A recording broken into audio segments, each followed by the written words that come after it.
Hi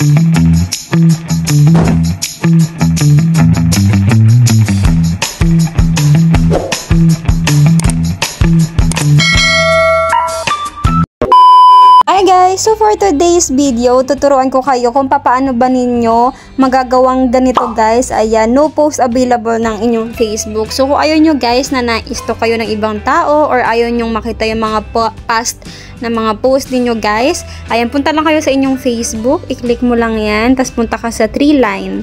Ayan. Tapos punta ka guys sa settings and privacy. Tapos punta ka sa settings.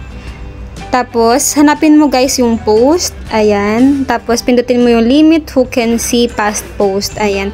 Tapos, guys, pindutin mo lang yan na limit past post. Ayan. I-click mo lang siya guys. Tapos, pag na-click mo na, punta ka agad sa profile mo. Ayan. Tapos, punta ka sa 3 dots. Ganyan. Tapos, pindutin mo guys yung archive. Pag nandyan ka na guys sa archive, ayan, pindutin mo lang yung all.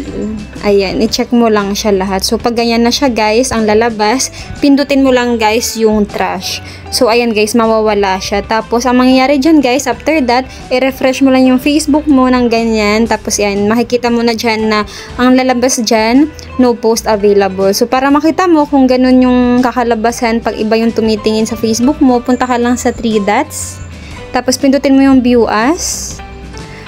So, itong view as na to guys, ito yung kung paano ka makikita ng ibang tao pag sinesearch ka. Ayan, ganyan guys. Tapos, ang lalabas dyan, walang makikita mga post mo, kundi ang nakalagay lang dyan, no post available.